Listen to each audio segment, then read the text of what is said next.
Hi, video చూస్తున్న ప్రతి ఒక్కరికి happy and prosperous new year అంతా కూడా మనకి హ్యాపీగా, ఆరోగ్యంగా అండ్ కెరియర్లో సక్సెస్ఫుల్గా ఉండాలని హార్ట్ఫుల్గా కోరుకుంటున్నాను.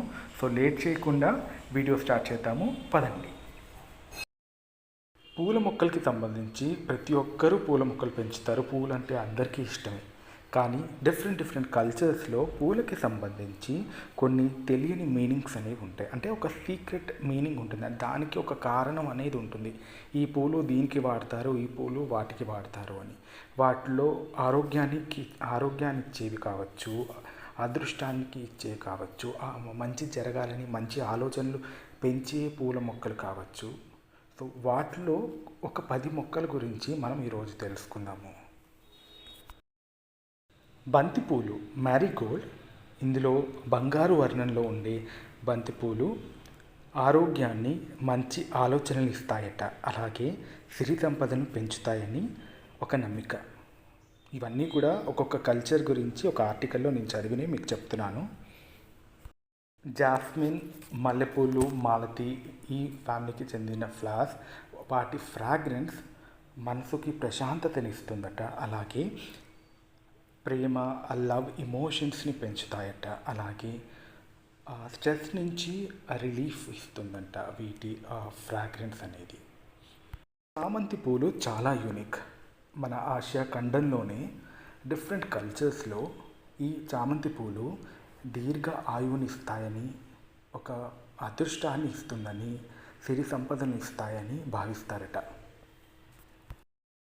సిరి సంపదలకి, విలాసవంతమైన జీవితానికి గుర్తుగా ఆర్చిడ్ పూలని పెంచుతారట. అలాగే ఎవరికైనా మంచి జరగాలని కోరుకుంటున్నప్పుడు కూడా అందులో ఆర్చిడ్ పూలని కలిపి ఇస్తారట. ఈ మొక్కలు ప్రేమ, ఆకర్షణ, రెస్పెక్ట్, గౌరవాన్ని పెంచుతాయని ఒక నమ్మిక. పొద్దుతిరుగుడు లేదా సన్ఫ్లవర్. ఈ మొక్క పువ్వులు సంతోషాన్ని, బలాన్ని, శక్తికి గుర్తుగా ఆ కాంతి మన గార్డెన్లో కూడా ఉండటం వలన మనకి అంతే మంచి జరుగుతుందని ఒక నమ్మిక. తామర పువ్వులు లేదా లోటస్. ఈ పువ్వులు స్వచ్ఛత అంటే ప్యూరిటీ, జ్ఞానాన్ని, మెడిటేషన్, మనం ధ్యానం చేసుకుంటాం కదా, అలాగే ఉన్నత స్థితిని కూడా ఇస్తుందట ఈ పువ్వులు. అంటే పూలు పెంచడం ద్వారా, ఈ పూలు మనం పూజించడం ద్వారా కూడా కావచ్చు. లావెండర్ పూల సువాసన మనసుకి ప్రశాంతతనిస్తాయట. మరియు అదృష్టాన్ని, శ్రేయస్సుని ఇస్తాయట. మందార పూలు లేదా హైబిస్కస్. ఇవి కీర్తి ప్రతిష్టల్ని పెంచుతాయట, సంపదనిస్తాయట. అలాగే ఇంట్లో ఈ పూల మొక్కలు పెంచడం ద్వారా ఇంట్లో పాజిటివ్ వైబ్స్ పెరుగుతాయట. జీనియా. విక్టోరియాలో ఈ జీనియా పువ్వులని సింబల్ ఆఫ్ లాస్టింగ్ ఎఫెక్షన్ అంటారట. అంటే శాశ్వతమైన ప్రేమకి, ఆప్యాయతకి గుర్తుగా భావిస్తారట. అలాగే ఫ్రెండ్షిప్కి గుర్తుగా కూడా భావిస్తారట ఈ పూల మొక్కల్ని. ఇందులో డిఫరెంట్ కలర్స్ ఉంటాయి.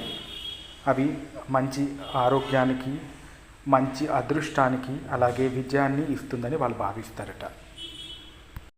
మీరు ఒకటి గమనించారా? ఇప్పటి వరకు మనం చెప్పుకున్న ఈ 10 రకాల పూల మొక్కలు కూడా గార్డెన్లో పాలినేటర్స్ని అట్రాక్ట్ చేసేవి. ఈ పూలలో మల్లెపూల గురించి మాటలు అందరికీ తెలిసిందే. అండ్ మందార పూజకి వాడతామని తెలుసు. అండ్ బంతిపూలు ప్రతి ఫెస్టివల్, అది సంక్రాంతి కావచ్చు, దసరా కావచ్చు, దీపావళి అయినా మెయిన్ డోర్కి మనం ఈ పూల్ని వాడతాం. సో ఈ 2 పూల గురించి, 2-3 పూల గురించి నాకు తెలుసు. మీలో ఎంతమందికి మిగతా పూల గురించి తెలుసు? మీ ఒపీనియన్ కూడా షేర్ చేయండి. మరి కామెంట్ సెక్షన్లో మీకోసం వెయిట్ చేస్తూ ఉంటాను. మరొకసారి మన ఫ్యామిలీ మెంబర్స్ అందరికీ కూడా హ్యాపీ న్యూ ఇయర్. ఈ ఇయర్ అందరికీ కూడా సూపర్గా ఉండాలని కోరుకుంటూ ఈ వీడియో ఇక్కడితో ఎండ్ చేస్తున్నాను. See you again in another interesting video.